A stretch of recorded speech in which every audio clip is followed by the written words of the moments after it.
I just saw this picture on Reddit of the possibly new Rebel V5. I don't know if the picture is genuine, but I think the probability is high.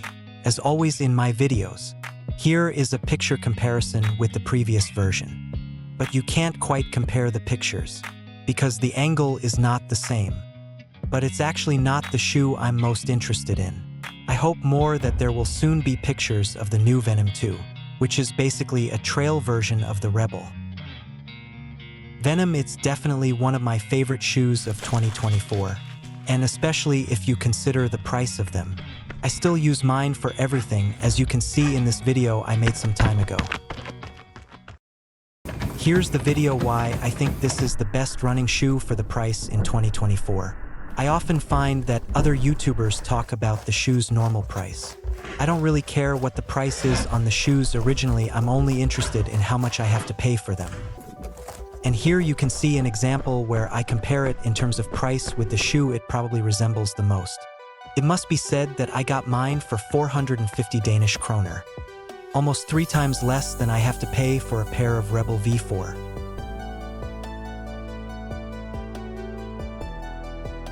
And I chose to buy 3 pairs.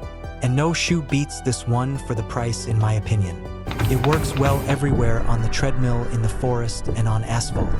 And then it doesn't matter so much to me if it wasn't originally made for that. The question is just how durable it is if you also use it on asphalt. Only time will tell. But this time tells very well what a superb shoe it actually is on an asphalt route. The first 3 kilometers I took it easy. The last 5 kilometers I ran 17.5 minutes, which I normally can't do in a pair of Nike Pegasus or regular road shoes.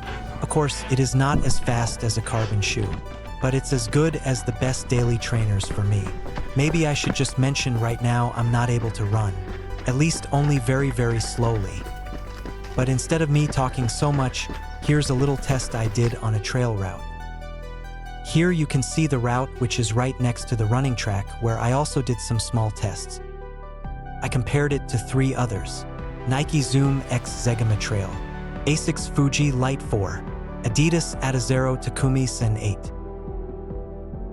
Some will probably think, why are you comparing it with the Adidas Adizero Takumi Sen 8, which is in no way a trail shoe?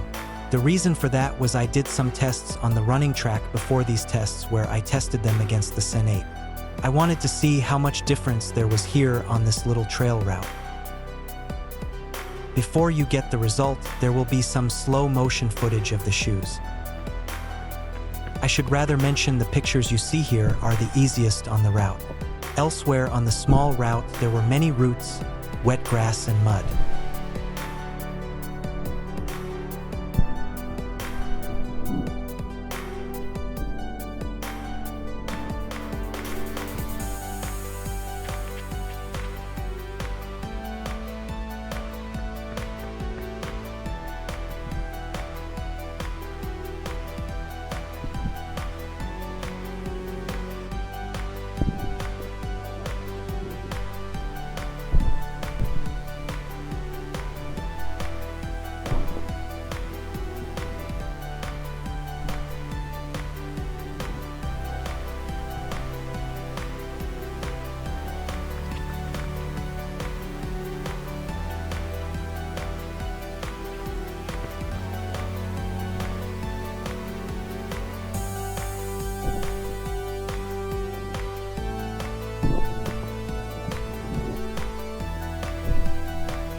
Unfortunately, one of my recordings was ruined, so you only see this shoe from the front.